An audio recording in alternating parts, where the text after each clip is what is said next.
and Ellen Warren. I'm the writer of Drama, the poem. I'm 22 years old. I've just graduated from the University of Northampton and not doing too much at the moment. I'm just trying to work. But yeah, I suppose I would call myself a poet for the most part. But I try to do as much writing as I can in different forms, but poetry is the main one that I really do. It was a question I was thinking when you're creating, and because you have a writer here as well, I guess I'll ask of you, when someone comes along and takes one of your works, one of your pieces, and wants to do something with it, is there a certain way that you'd like it to be expressed? Did you have any say in or direction in what Carleigh-Ann created, or were you happy to let them be free and make their own decisions? I didn't have any say in what was happening here. Obviously, I just sent my work in, and they wanted to do whatever they wanted with it, because I met them at a poetry event, and they came up to me and they said they really wanted to try and interpret my work in any way they wanted. This is probably the first time that someone's ever taken my work and done something with it. This is my first time in a place like this, actually. So I was happy to let them do whatever they wanted with it, because I feel like the point of art is that it should be interpreted in any way a person sees it. It's the same with a painting, isn't it, I suppose? Like abstract art should be interpreted in any way that person sees fit. So, but when I saw them do my poetry, it felt like the right way. It was like, if they'd done it differently, I would have been happy with it, because it's like, that's their interpretation of it, but like, it was really like hard-hitting and dark, and that was what my poem was intended to be. But I suppose someone could take that and make a musical out of it. That's their choice. But yeah, I was completely happy with the way they did it. And honestly, if someone came up to me again and they wanted to do the same poem but differently, I'd be happy to let them do it. Phew. Any other questions? Go for it. Hello. This is for the actors piece. In terms of taking this piece from rehearsal to teching it, how did you do it with just the two of you? Oh, go on. We did everything. Put it that way. Literally, I'd say the floor alone took about a week to complete. I'm talking like 9 till 9 every night, putting it all together, trying out different kind of patterns and things, making it, the design work. I'll let you talk about the ink block, because you know a lot about that, don't you? Right now then. Okay. I assume you meant that in terms of all the technicalities. Yeah, Did you mean? All right. The ink block on the floor, these things. Do you remember when you were a kid and you probably at school you did like the paintings? You just put a blob of paint on a page and press it together and it makes an ink block. Back in the olden times, there was a test. This is called the Rorschach test. For some of you might know this anyway, some of you are sort of nodding at me. And it was a test for insanity. And there are lots and lots of different concepts and ideas behind it, but the one I think that stood out to me the most was that women often were kind of picked on and preyed on for being insane if you didn't want to have children or get married or settle down. That apparently was against the natural place and purpose of a woman, and you were abnormal. And this test itself was designed to see whether you would... What do you see? That's the game, basically. What do you see? Tell me what you see in this. Now, most people will know this anyway, but your brain is designed to see things that are familiar. It's something that we do naturally to try and make us feel comfortable in the world we're in. So we associate things with other things we've seen before. Most people will see faces. Most people will come down, and if you look for long enough, you'll see a face. There are loads. There's actually a panda in it, I'm telling you. The whole thing's like two big eyes and a nose and mouth. Yeah, loads of faces. If you saw a face, you're insane. And you'd be locked away and put in a padded cell. And I found that really fascinating. So that was kind of the start of the technical side. We just said we want to create some sort of exhibition that's part of the show. So these obviously come down afterwards because they're a bit too cumbersome to have in the way while we're diving around. But we wanted every piece that was submitted to be as much of a part of the show as the pieces we'd selected. So we were trying to find a way of how do we embed the poems with something that visually has meaning and purpose.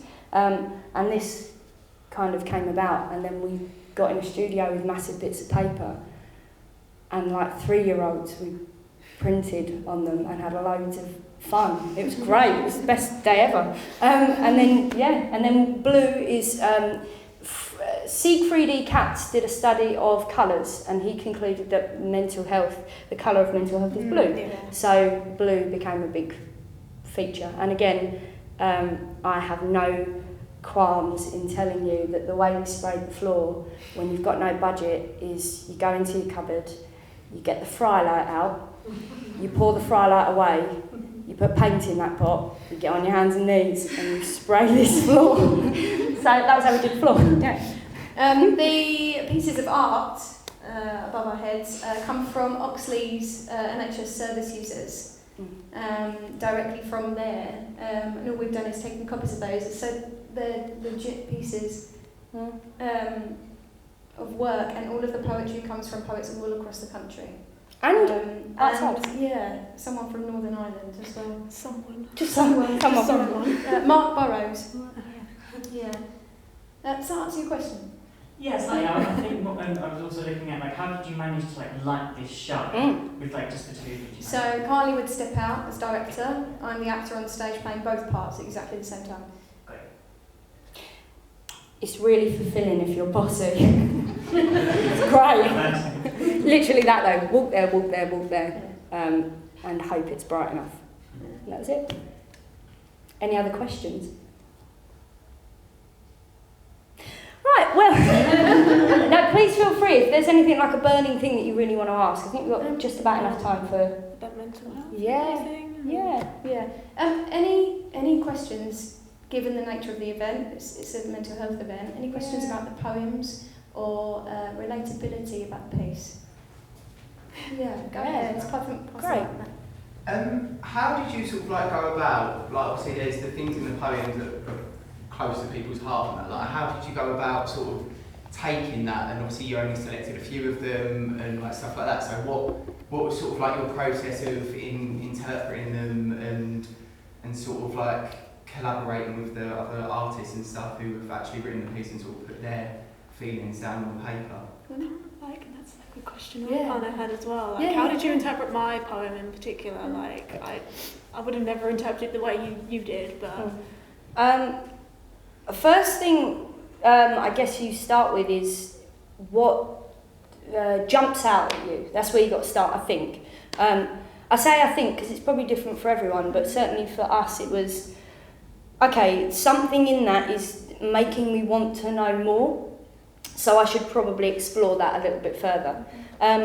Some of the pieces that we didn't select, we shortlisted lots of pieces but didn't put them all in. What we actually found was that the call out for submissions, what we asked for was tales, I'm going to quote myself now, your most bewitching and enchanting tales, because mental health can be debilitating and really hard and awful, but it can also be quite beautiful.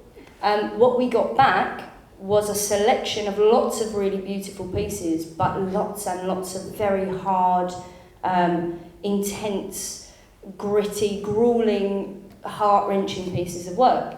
And lots of them really pull at you. You want to do those pieces. You immediately go, oh, I wish I could tell that person's story. But sometimes, doing that for an hour, I personally think this is quite heavy. I'd call it a heavy piece of work. And the thing that probably is lacking is levity. So to try and find that in some of the pieces, we had to be quite ruthless and go, that I think is a story too big for the 3 minutes we might be able to offer it on this stage.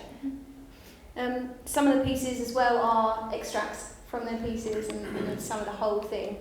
Part of our development as well was seeing, okay, I've got this piece on agoraphobia, knocking, for example. Yeah.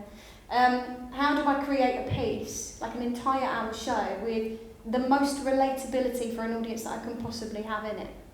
So, you know, if you've got two pieces, say on agoraphobia, you go, okay, what one am I drawn to the most, or what's inspiring the ideas? What has, it might be a particular colour that you notice inside of it, or whatever that is artistically or dramaturgically, and that's kind of what you're looking for. So that you guys watching it get the most out of the performance you can possibly get, and you link into at least hopefully something in the piece.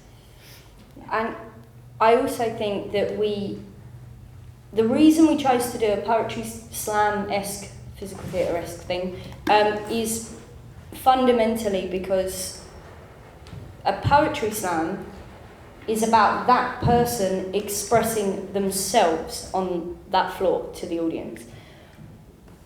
Theatre is removed. I'm a character. I can become someone and you buy into it. And what we were trying to do was sort of sit a little bit in the middle of that. I'm still me, but I'm trying to be the voice of you. I'm trying to be the voice of someone. But I'm not trying to fully be that character. I'm just trying to, I'm going halfway there. I'm still the actor on that stage, but I'm trying to halfway meet that person. So certain things like just a visual image sometimes, trauma, that was one of the reasons that it was raspberry flavoured bowl that just, raspberries to me, it feels like a very something very childish in it. Yeah. But the idea of kind of vomit and bite, there was an image that I had. And then the next words are burning alcoholic tears. And those two things don't seem to sit. I think of a child. And so sometimes it's that. Do I get an image where I feel like I can meet the writer halfway and not just completely tear it apart? Because that's certainly not what we're trying to do. We're trying to bring it to life, so to speak. Inside your poem as well, for me, Sorry.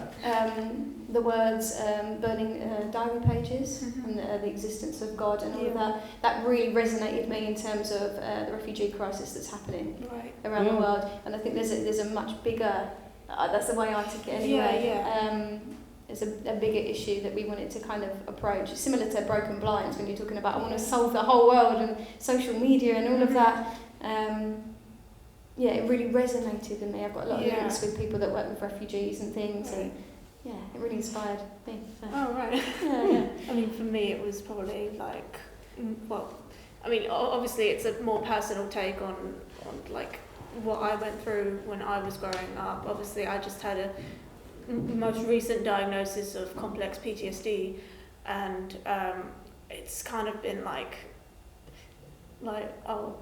what kind of God would allow this kind of mentality was what I had when I was growing up, like struggling to kind of come to terms with life and living, and I kind of struggled with religion as well. I wanted to believe that there was a God when I was going through this really horrible time, and oftentimes I would just lie in bed like, if there's a God, you can't let this keep happening to me.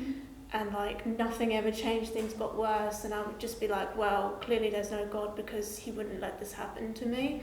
So it was like an intense self-struggle with like coming to terms with there's nothing I can really do to change this. And it kind of made me hate religion for a while when I was growing up, but like obviously now that I'm older, I can kind of accept that other people can believe in a God in a way. Obviously I'm still like, I don't believe in one, but like that's how the poem kind of became like this personal thing to me. It's like little bits of what I went through in the worst stages of my life. And like when I wrote the final piece, like the final bit, a sensational massacre of existence is tragic, it like, at first I didn't really know what I was talking about. I was just like, oh God, what if someone asks me what that means? I won't have like a straight answer. And that's why I think it's the interpretation is like you guys did was really impressive. And I felt like it felt like you know The Hunchback of Notre Dame, the Disney film, when Frollo's in the church and like there's red figures and like church music playing. That's kind of what it felt like. And I was like, oh, this is like incredible. Kind of like the godlike images was really like impressive for me anyway. So. We've got time for one more.